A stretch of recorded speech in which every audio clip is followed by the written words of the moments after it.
దక్షిణ తెలంగాణ ప్రజల సాగు త్రాగునీటి సమస్యల పరిష్కారం కోసం తలపెట్టిన పాలమూరు రంగారెడ్డి ప్రాజెక్టును గత 30 ఏళ్లుగా రాజకీయ పార్టీలు నిర్లక్ష్యం చేస్తున్నాయని, రాజకీయ ప్రయోజనాల కోసం కాకుండా ప్రజా ప్రయోజనాలను దృష్టిలో ఉంచుకొని ఈ ప్రాజెక్టును ప్రస్తుత కాంగ్రెస్ ప్రభుత్వం పూర్తి చేయాలని తెలంగాణ రాష్ట్ర రైతు సంఘాల సమాఖ్య సభ్యులు డిమాండ్ చేశారు.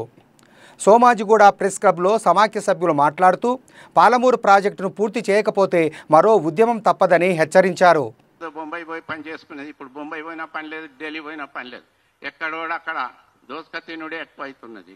కాబట్టి ఎటు కాకుండా సూసైడ్ చేసుకునే వ్యవస్థ ఏర్పడుతుంది. అటు కాకుండా రక్షించుకోవాల్సిన బాధ్యత ఇది మేము తెలుపుతున్నాం. గవర్నమెంట్ తెలుసుకోవాలి. రేవంత్ రెడ్డి ఎంతైనా ప్రజాపాలన అంటున్నాడు, మన నిజమైన ప్రజాపాలనకు రావాలి, తీసుకురావాలి. ప్రభుత్వాన్ని కోరేది ఏంటంటే, కాంగ్రెస్ గవర్నమెంట్ కోరేది ఏంటంటే ఇప్పటికైనా రుణమాఫీలను రైతు భరోసా. ఈ భూమి మీద పుట్టినందుకు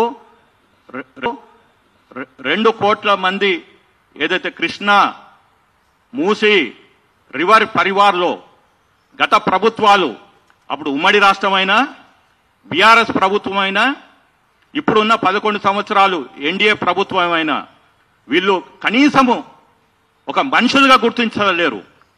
ఏదైతే వాళ్ళు అంటున్నారు గోమాత అని, మరి కృష్ణామాత ఎక్కడ పోయింది? ఇక్కడ రైతులు ఎక్కడ పోయినరు?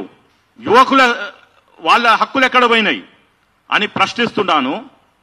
ఈ ఉద్యమము గత నెల రోజుల నుంచి మేము బాగా ప్రయత్నించాము.